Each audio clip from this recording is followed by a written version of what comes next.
Warning: the following audiobook contains strong languages and situations that some viewers may find disturbing. This includes fighting, violence, threats, and other scenarios of that nature. Viewer discretion is advised.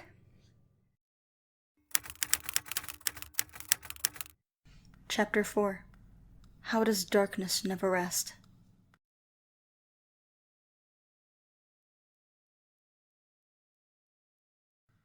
The cold wreck of the city surrounds the master. Her breath is visible as the 5 figures leer over her. You didn't have to call him so suddenly. He'll take it the wrong way. One spat out, leaning over her shoulder. He knows it's just business. One spoke meekly. Bullshit. He still feels for us. The first continued. The other 3 figures stoically stood, bearing down at the master with their eyes. Master sat below, her legs crossed with hands on her knees. She did not pay mind as the figures bickered around her. She merely kept her eyes closed, her breath steady and calm. The figures began to glow purple, blue, yellow, red, and green respectively. I sighed in annoyance as I stared at the rainbow crowd. I did what I did because I wanted to. I won't be angry or jealous about the decision, I scolded, staring into my own eyes in red and green fade. Nor sad, afraid, or physically anticipated. The other faded once the dismissal was sensed. I stood up, her small frame casually wrapped in a t-shirt and leggings. They felt very comfortable with me. Little adventure soured my opinion of the outside for at least a week. When I was alone, I could take to my emotions. If I value my sanity, I won't talk to them again. All they want to do is talk about my destiny or Blake. My heart pounded about it. Had it only been a few months? It felt like years since I had laid with him. I always avoided this place when I was with him, because there was no reason to do nothing. I've always been told to be on standby, but this is never going to happen. I'm just a chess piece to everyone, a tool for people to use. I feel the tears beating up as I mentally repeat that truth. Once this all starts, there won't be any going back. I won't be able to help anyone. I'll be too busy after the trigger. I must watch myself. I've been told once, as a hint, that once I let my anger begin to overtake my rationality, it'll start. I can't let that happen. If it was my choice, I'd hide in meditation forever. I'd feel like a different person. I'd feel bigger than myself. I'd feel like I wouldn't have to be a bad guy then. If it were that easy, everyone would do it. Hiding would just make it easier for everyone to go crazier. They talk to me so often that it doesn't even feel weird anymore. I rub my temple and try to think of all the experiences I could have before it goes down. I think about all the petty crime that occurs in the world. It infuriates me that it seems even when I exist it is stressful. Humans behave like my people did, but they seem prouder, despite being weaker. I walked over to the desk and growled. If it's not them, it's something else. It's like life on Earth doesn't want to stay at peace. Well, it can't be helped. They're weak and need guidance. Not like their savior will do it, so I might as well. I chuckled pompously, setting my small, calloused hands against the warm mahogany. Master leaned over the desk, peppered in scrapes of ripped cardstocks. Notes. She scratched her right arm. Her lips sneered at her tan bare limb. Its only dressing was a series of tattooed veins wrapped around it. As the scratches got more frantic, the black marks began to glow and reveal sister marks nearby. The marks began to glow a bright purple with the royal lettering as its host. My nails are growing longer, my free hand clenching the wood and scraping down it animalistically. My teeth bared as the raw emotions bore over me. This had to be someone else. This is not how I lose control of my emotions. A chanting began to peck at her eardrums, commanding her to stop as she frantically clawed at the marks. The veins began to glow up, entangling the skin in a blinding heat, scorching the nerves as they climbed. Master began to let out a growl of pain, her skin shedding tears, until she clenched her eyes closed. Her visions blurs and narrows to nothing more than a blurry, stinging pain. The voice chants out her name. Kirostas. Kyriostas, as you claw deeper, you deny your duty. You deny your fate to die for these people. I could see red. I didn't like that name. I changed it because it reminded me of a little girl I never wanted to be again. These are not my people, and this is not my name, she shrieked. Her panting betraying her. It got worse the more the memories wouldn't fade. Why can't these voices just leave me alone? Why can't they just accept my choices and who I decided to live as? Humans can't relate to me, and I sure as hell won't relate to them. Fuck this arm. Fuck this tattoo. You think I can't mask this pain? She scratches deeper on the arm, developing a gash. The voices got desperate. It was the only satisfaction I could get from anything, knowing that I oversaw how they felt. That out of everything, they feared me, and they weren't focused on driving me crazy. Kyriostas, your arm is a seed. Do not damage it. It will make your issue worse. It will make things worse. Do not deny the key. Stop! The skin began to tear before Master stopped and glared. No, you listen. Just because I pledged to a contract I couldn't even read don't you ever think you know me again. I am my own person. Chose to call an old friend, not an ex, just a friend. He promised he'd think of me like that too, she stated it matter-of-factly. She paused mentally. What they had said made her unsure about herself. She gulped. Maybe it was just her thoughts drifting. The white pain was making her delirious. This couldn't have been the start of it all. How could she have been so stupid? She stood and rushed to the desk. She ripped open the drawer, its hinges shattering. She grunts in frustration, sifting through the fallen papers and pulling out a scroll. She grew frustrated. I know what it feels like. Why is it so hard? She growled as she arched her back. She paused and pulled it out. A genuine parchment scroll was pulled out. I smelled it and processed it. It didn't smell like vellum, so it couldn't be the rule scroll. I rolled it out on the desk and kicked the small tear aside. I didn't care about the broken noises coming from it as it stirred. All the rings were there. They were nice and still. My eyes traced the outer rings. I paused.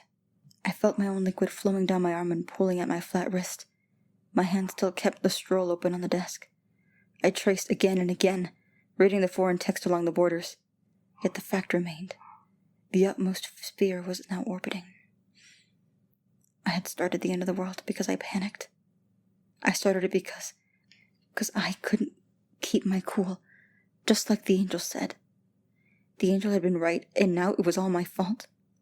My breathing began to beat faster. If he found out, it would be the end of me. I didn't want this. I couldn't keep anyone safe anymore. My knees gave out as I sank. No, I had failed. My chin touched the desk as my back was curved in a cramped space. Why did I do this? You made a mistake, Kyriostas. You did this with no one's help. If they become hurt, it's your fault. Such a mistake. You're such a mistake. My energy to fight back was taken away. I let them berate me. It was my fault. How could I even... When they were right. The next rings would move soon and the end would be complete. I laid on my cheek. I scratched down the side of the desk. It always cheered me up. What was the prophecy told to me by him? I could only think back to the times I was scolded. I had to concentrate. After the first seal is broken, the others will open soon. The monsters will get worse and worse. The last one will result in the end of the world. It was meant to happen as soon as possible. I don't know what the last one is. It's the only descriptor being the one who creates discord. A creature that creates chaos seems menacing, but how is it worse than Lucifer? Why is Lucifer before someone who serves discord? It's not even making sense. All I know is that I need to get a team fast. These things create havoc in the world I haven't seen before. I must protect them before it gets too bad. I'm not sure it even is on the news yet. I looked back at the TV before looking back at the phone. It was a fragile little thing that was given to me as a gift. I looked down at my tense hands before I took a few deep breaths. As my breathing steadied, my nails became a normal length. I pondered over who should I call. This was my first action after the end of the world. The thought popped into my mind. Blake still had the object in the crater. It might help us fight against the darkness ahead of us. I hesitated typing out the numbers. With every number I pressed into the phone, I thought if it was even right to call me. My mind was made up at the end of it. Yes, he had a right to know if the world was ending, and that he could help save it. My heart melted remembering how much he loved helping people. I shook my head and pressed play. He answered after a few rings. Yo, this is Blake. I'm a little busy right now. I smiled as I heard his voice, ignoring the pang of pain I got from the tone of it. The conversation that happened was so rushed that I could hardly believe that this was the same Blake I knew before. Blake, do you still have that thing from the crash site? Yeah. Does your car still work? Yeah? Can you meet me at our old spot and bring back that thing you took? Really? You never really stop asking me for things, do you, Kiki? Fine. My lips quivered at his tone. This was the same Blake. He was still playful, even if I bothered him slightly. He quickly hung up without giving me a chance to respond to everything. He thinks you're a bother. Try not to make it worse. I remember a time when you all gave me advice. Now all you do is bring me down, you bastards. Now leave me to my business. I began to fix myself and rushed to the closet to pick out an outfit. I slipped on a stack of pages and cried out in surprise. I muttered a few dozen curses as I picked myself up and cycled through the several outfits. I bit my lip, trying not to take too long. I've grown too used to these loose clothes. They made me feel nice, but did not let me stretch like I'm very used to. I pulled out a nice spandex bodysuit. It made me look like a shadow, while giving me the mobility of the wind. Put it on and hurry up. He'll leave if you take too long. I squeezed into it relatively easily. I looked into the mirror before I noticed it. I giggled slightly as I manually pulled my tail through the hole in the back. That would have ended badly for me if I hadn't noticed. I looked at the time on the phone and appeared in a small spot nearby an empty remote road. I sat next to the pavement and waited. We used to hang out here a lot. It was a nice, quiet place that was still accessible to his car. He loves that thing more than life itself. He told me it was a gift from his adopted family. I never questioned it further. He always got sad thinking about it, so I never pushed him. We'd just cuddle and look up at the stars in the hood of his car. We'd hold each other close and forget about the world's problems. Forget about their issues. The days would stretch on like nothing, and we could have a lifetime in each other's arms without even knowing. These memories hurt.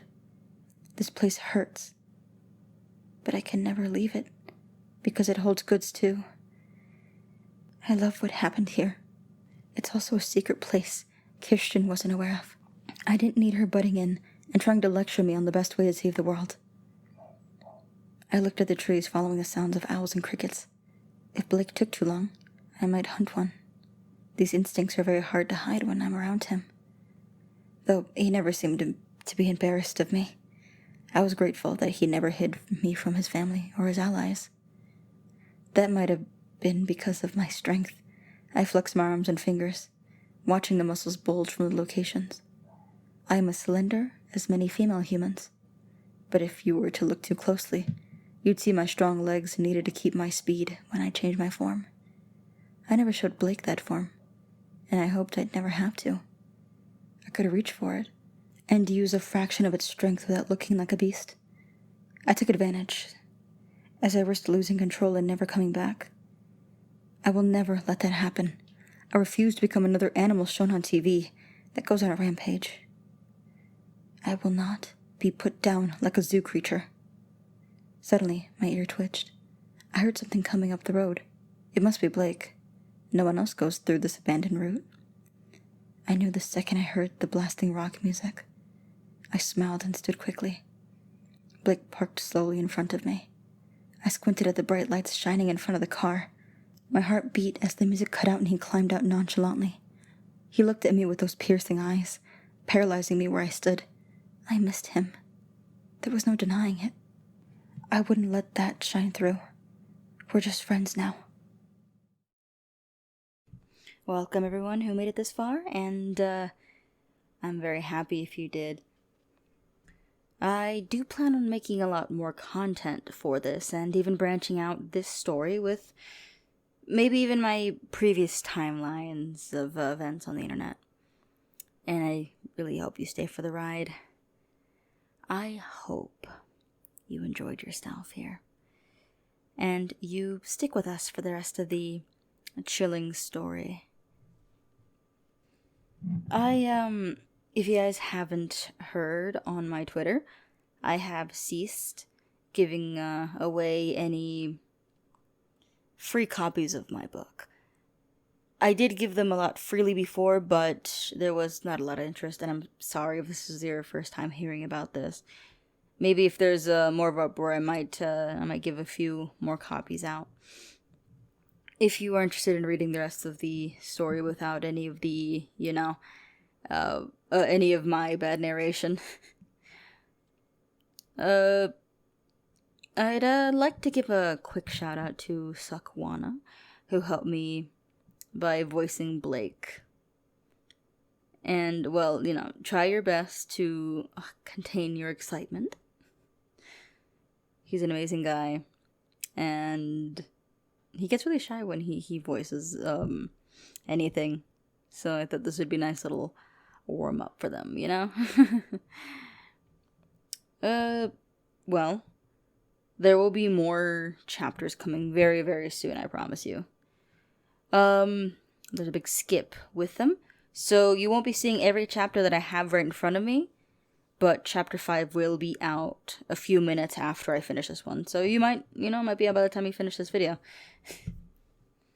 Either way,